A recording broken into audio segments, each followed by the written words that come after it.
Salut à tous, j'espère que vous allez bien. Bon, ben aujourd'hui, on va parler de guerre. Wouhou. On va parler de d'armement, on va parler d'investissement dans la défense pour utiliser un terme qui est plus acceptable d'un point de vue social, hein. C'est pas pour rien que qu'on parle plus d'industrie de la défense, alors que bon, bah, c'est des armes, hein. Faut pas se leurrer. Donc c'est d'ailleurs pour ça que j'ai parlé d'armement dans le titre de la vidéo parce que j'assume complètement la chose. D'ailleurs, en introduction, je le dis tout de suite, tous les bien-pensants qui veulent mettre un commentaire en disant c'est pas bien d'investir dans l'industrie de l'armement, sachez que j'ai fait déjà mon introspection, que j'ai effectivement eu un temps cette idée préconçue, comme quoi c'était pas bien d'investir dans la défense et l'armement. Et puis j'ai réfléchi, voilà, j'ai fait ma réflexion intérieure, et puis j'ai décidé que ça ne me posait pas de problème. Donc, bah, si ça vous en pose un, je vous invite à aller voir ailleurs, tout simplement. Et pour ceux que ça intéresse, et je sais qu'il y a beaucoup de gens qui investissent dans l'industrie de l'armement et de la défense, mais qui n'en parlent pas parce que ce n'est pas socialement acceptable. Bon, bah, moi j'en parle, moi je vous dis ce que je fais. Et puis, bah, si ça vous plaît pas, je vous invite tout simplement à passer votre chemin. Voilà. Tous les commentaires en mode c'est pas bien seront supprimés immédiatement. Sachant que oui, j'ai déjà fait une vidéo où j'expliquais dans ce en quoi j'investissais. Je vous la mets en haut à droite et j'ai déjà pris le temps de répondre à certains, notamment dans la vidéo de fac que j'ai fait il y a quelques temps de ça. Donc on va pas revenir encore une fois sur le sujet. Allez, on rentre dans le vif du sujet. Je réduis ma tête. Allez, en avant. Ok, alors pourquoi investir dans le secteur de l'armement, profiter de l'instabilité géopolitique? Tout simplement déjà parce qu'on est sur, à mon sens, alors on va faire le disclaimer habituel. Ce ne sont pas des conseils en investissement. Je ne fais que vous partager mes réflexions, vous dire ce que je fais. Je suis totalement faillible et parfois il m'arrive de réussir et d'avoir, j'en parlais récemment, des paris asymétriques, ce qui fait que quand je réussis, je gagne beaucoup. Donc, l'objectif, c'est toujours d'être dans cette approche-là. Et donc voilà, je suis venu pour le disclaimer. Donc pourquoi j'investis dans le secteur de l'armement? Eh ben, écoutez, voilà un petit graphique tiré des travaux de Ray Dalio. Je vous invite d'ailleurs vous avez en fait le lien vers le mind mapping qui est disponible en description de la vidéo. Si vous n'avez pas vu cette excellente vidéo qui parle des travaux de Ray Dalio, qui les vulgarise en fait d'une manière assez rapide. Franchement, c'est limpide. Je crois que je ne sais plus qui disait ça, mais un véritable génie, c'est quelqu'un qui arrive à rendre compréhensible des choses complexes. Et Ray Dalio arrive à rendre compréhensible des choses complexes. Donc, ok, voici les grands cycles d'émergence et de déclin des grands empires tels que donc il l'a modélisé sur des milliers d'années. Bon, eh ben écoutez, quel est le grand empire depuis quelques décennies? Les États-Unis.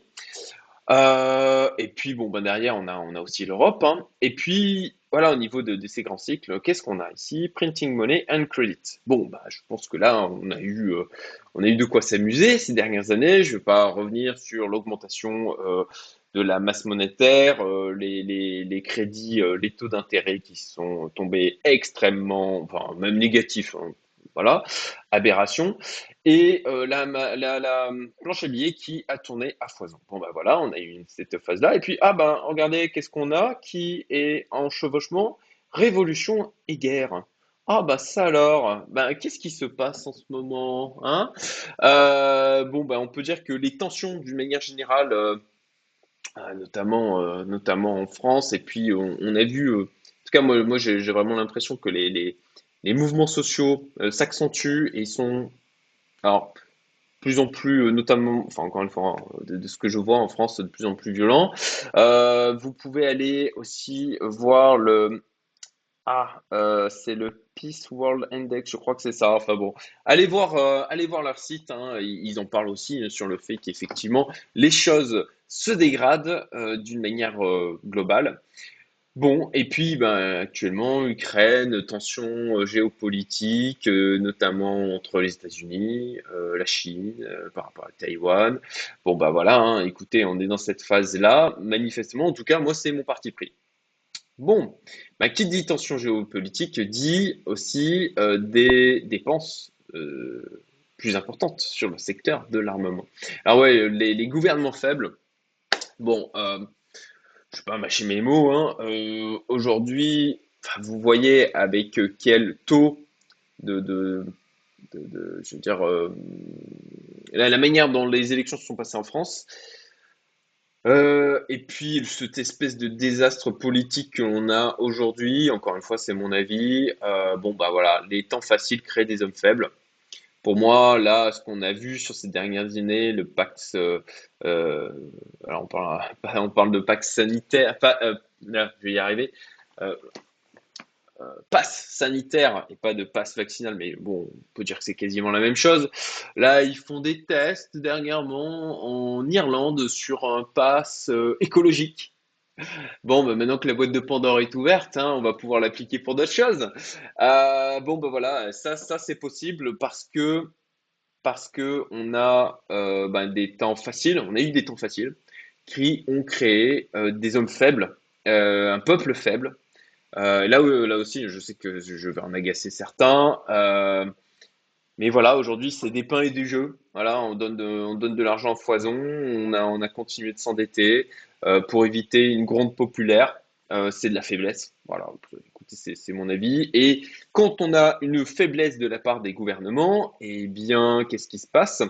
On a les gens qui sont amenés à gueuler de plus en plus. Et pour éviter que les gens gueulent, ben, en fait, bon, bah, il y a la première solution, on leur balance du fric. Hein, on leur balance des aides hein, qui, au final, ne sont que des ersatz, une manière de les rendre d'autant plus esclaves bah, des aides d'une manière générale, quoi, et dépendants.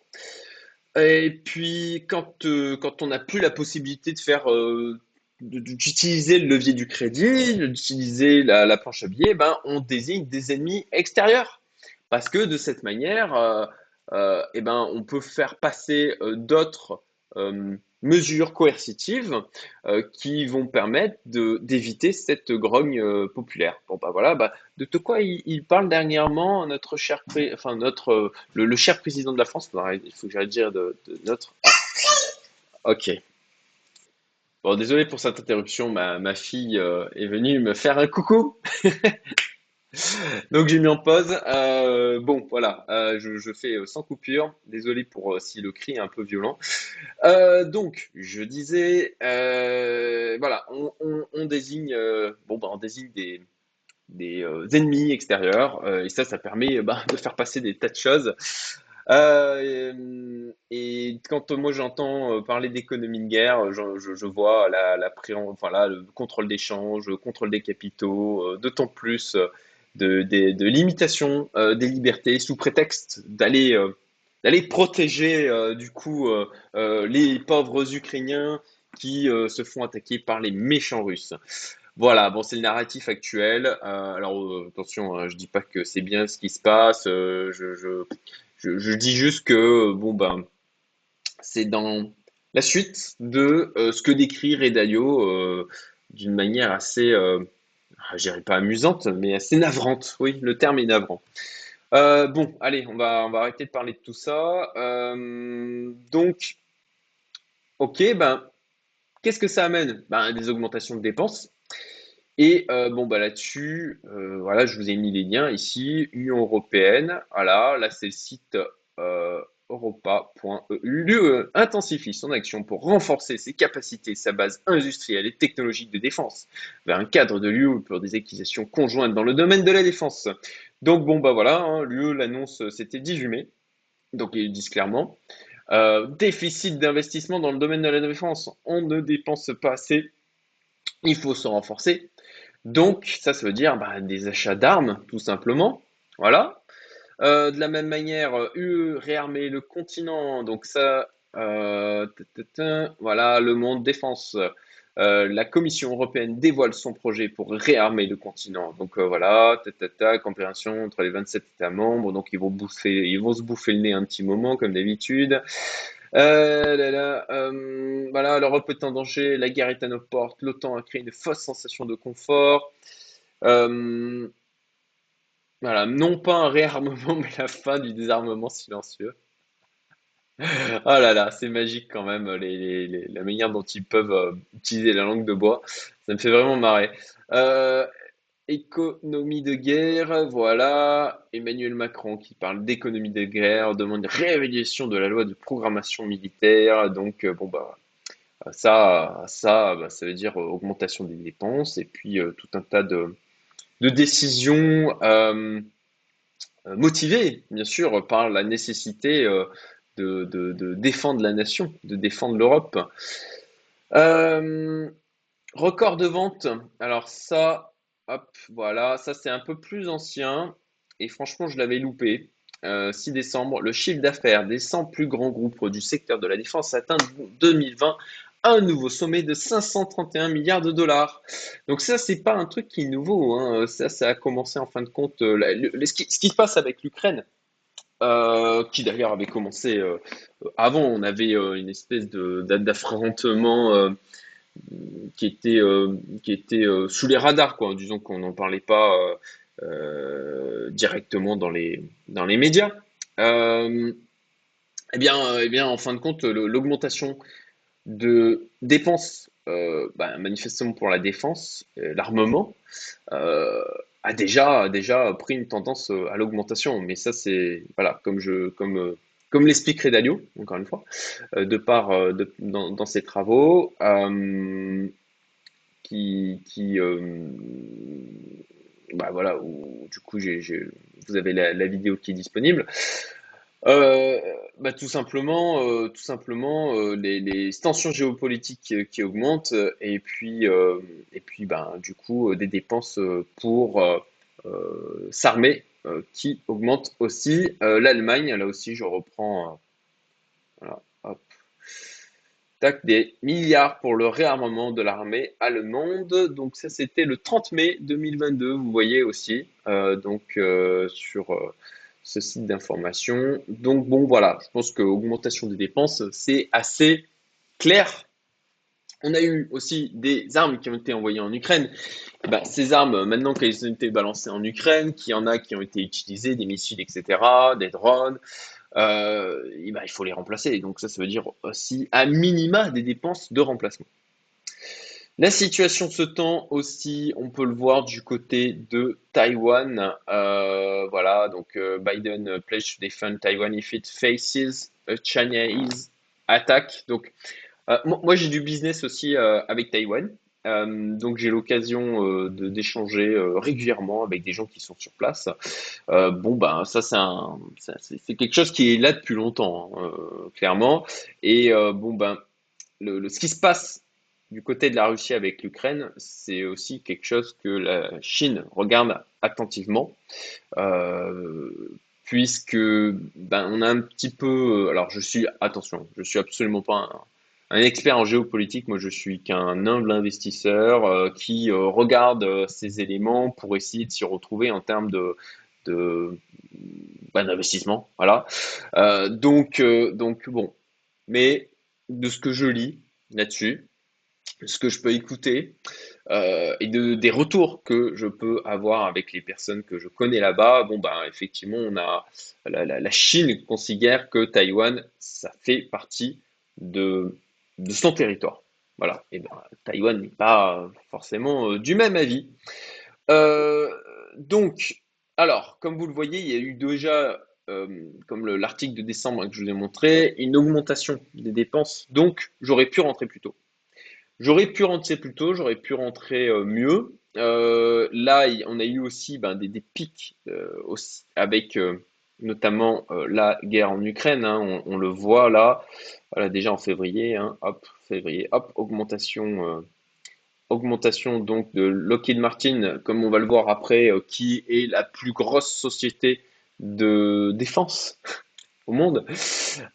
Donc j'aurais pu rentrer avant ce pic-là, quand typiquement ce type d'article sortait sur le fait que voilà, les dépenses, le chiffre d'affaires dans l'industrie de l'armement avait atteint un plus haut en 2020. Bon, je ne l'ai pas fait, je dois avouer que j'étais absorbé par d'autres sujets.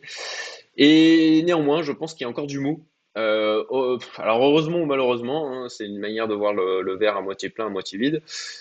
Malheureusement, dans le sens où effectivement, je ne crois pas que ça va s'arranger. Je ne vois vraiment pas de raisons pour lesquelles ça s'arrangerait. Et, euh, et heureusement, parce que du coup, il y a encore du mou en termes d'investissement et de prise de valeur. Alors, comment j'investis? Alors, globalement, j'ai décidé de me positionner plutôt sur des entreprises qui produisent du drone de combat. Puisqu'on a vu, encore une fois, hein, moi, de ma petite fenêtre, a priori, leur efficacité en Ukraine. J'ai décidé d'investir uniquement dans ces sociétés américaines parce que aujourd'hui l'Europe est clairement la plus exposée et que en fait c'est la dinde en train de se faire découper, hein. Là, franchement, avec ce qui se passe en Europe, les décisions de, de destruction de l'économie russe me font doucement rire quand on voit la tête du rouble versus l'euro. L'euro se fait défoncer versus notamment le dollar et puis le rouble aussi. Euh, on limite les importations en gaz, en pétrole. L'énergie, c'est ce qui va alimenter directement la croissance. Alors déjà que l'Europe n'était pas, et notamment les pays comme la France, il y a pire qu'à la France, hein, mais n'était pas dans des super formes. Alors là, c'est encore mieux. Et qui c'est qui va vendre du pétrole et du gaz à l'Europe? Eh ben, ça va être les États-Unis, ça va être l'Inde qui d'ailleurs achète du pétrole à la Russie et le revend à l'Europe. Là où la Russie le vend à l'Inde 80 dollars le baril et où l'Europe l'achète 120. Voilà. Donc il y a des systèmes d'arbitrage qui sont en train de se mettre en place comme ça. C'est assez affligeant. Donc bon voilà, la dinde est en train de voilà, comme d'habitude, hein, je dirais, enfin l'Europe pardon, et la dinde qui se fait découper. Les États-Unis vont faire du fric avec ça. Les États-Unis, l'OTAN est sous la coupe des États-Unis, hein. Je pense que, enfin, en tout cas, encore une fois, c'est mon parti pris. Je pense que c'est assez clair. Les États-Unis restent. Alors pourquoi du coup pas en Europe? Tout simplement parce que si on a des problèmes d'approvisionnement, déjà que l'Europe n'est pas particulièrement leader. Alors il y en a certains qui vont dire mais si, etc. Mais enfin non, les États-Unis sont devant, à mon sens. Encore une fois, c'est mon parti pris. Je vous explique mon raisonnement. Donc les États-Unis sont des leaders technologiques, l'Europe est derrière. Si effectivement ça chauffe d'autant plus en Europe, aussi les sociétés de défense, de fabrique d'armement vont être aussi impactées par les problèmes d'approvisionnement potentiel, d'énergie qui coûte très cher, etc. Donc, moi, je préfère investir aux États-Unis parce que eux, ils sont loin de l'endroit où ça devient chaud. Donc, et même de la même manière, les États-Unis, là, du côté de Taïwan, ils sont pas à côté de Taïwan, quoi. Bon, voilà, je préfère aller aux States. Donc, des leaders technologiques, hein, clairement, les sociétés de vente d'armes les plus grosses au monde sont aux États-Unis. L'OTAN qui est sous la coupe des USA, donc si l'OTAN fait fait des dépenses dans l'armement, qui c'est qui va. De toute façon, ça c'est un schéma que les États-Unis ils ont utilisé à plusieurs reprises. Je vous invite à lire l'excellent livre Mémoire d'un assassin économique. C'est assez édifiant. Et voilà, ce qu'ils font les États-Unis, c'est qu'ils s'installent quelque part et puis ensuite ils font en sorte de privilégier les entreprises américaines. Et donc, je pense que si du côté de l'OTAN ils se remettent à dépenser pour des armes, c'est les États-Unis qui seront les premiers servis.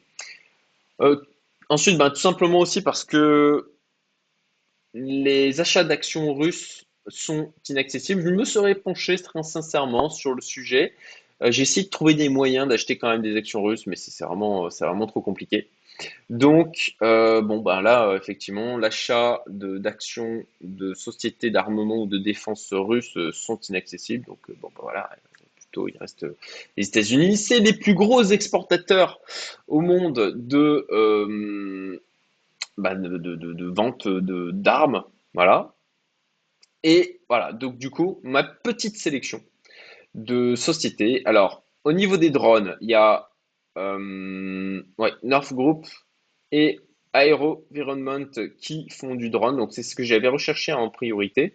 Et puis après, je me suis mis aussi dans mon petit panier Lockheed Martin. ETF, je vais, euh, ouais, je vais en reparler. Tiens, ça, je vais supprimer, on s'en fiche. Mais ETF, je vais en parler après. Donc, là, North Group Grumman, concrètement, j'en ai repris pas plus tard. J'ai un ordre en fait qui est passé. Attendez, je vais afficher. Voilà, full screen. Voilà, j'ai un ordre qui est passé. Vous voyez là ce canal haussier que tracé un peu à l'arrache, hein, très sincèrement. J'avais mis un ordre à quelque chose, enfin par là. Je me souviens plus, mais là où il est venu toucher au bas de la mèche. Donc, moi, je suis gentiment, comme je suis en DCA trimestriel, je fais quand même un DCA, on va dire éclairé, dans le sens où je prends pas au prix tel quel quand j'active mon DCA. Non, je positionne un ordre où je me dis que ça a quand même des bonnes probabilités de passer et pas de choper, de pas l'acheter tout en haut, quoi, tout simplement.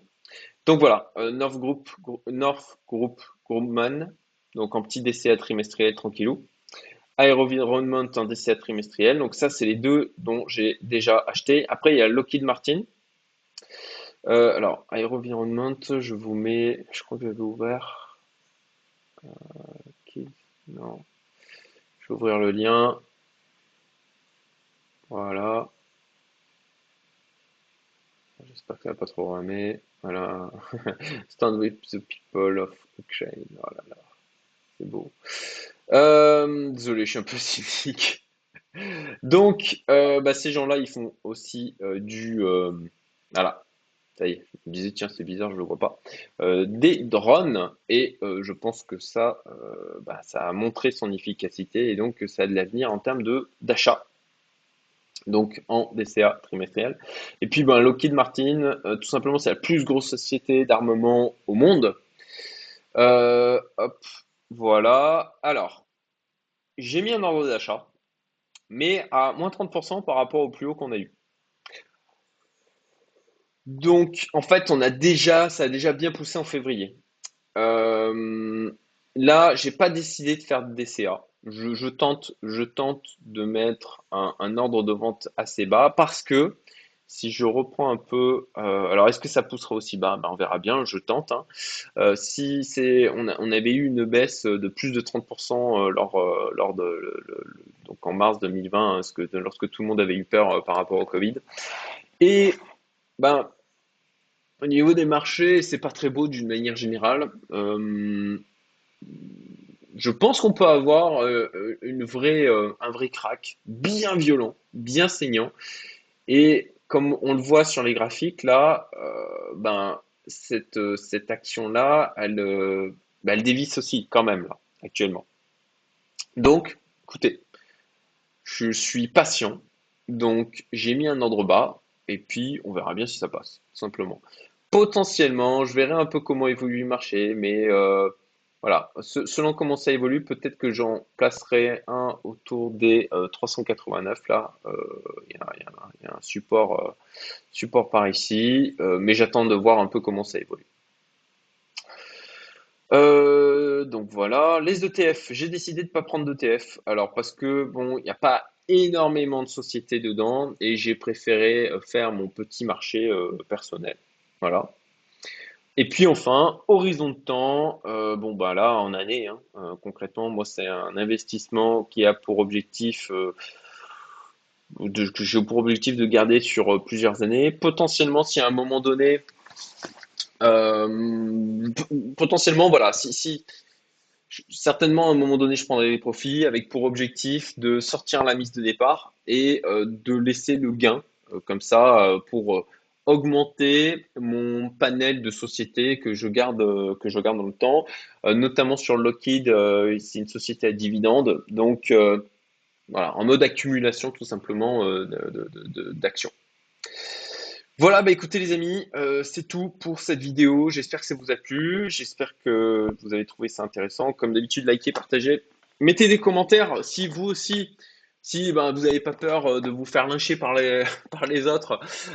Si vous aussi vous investissez dans le secteur de la défense de l'armement, n'hésitez pas à me le mettre en commentaire et à challenger aussi mes choix, hein. Encore une fois, je suis pas infaillible. Je vous explique mes raisonnements, je vous explique comment je me positionne.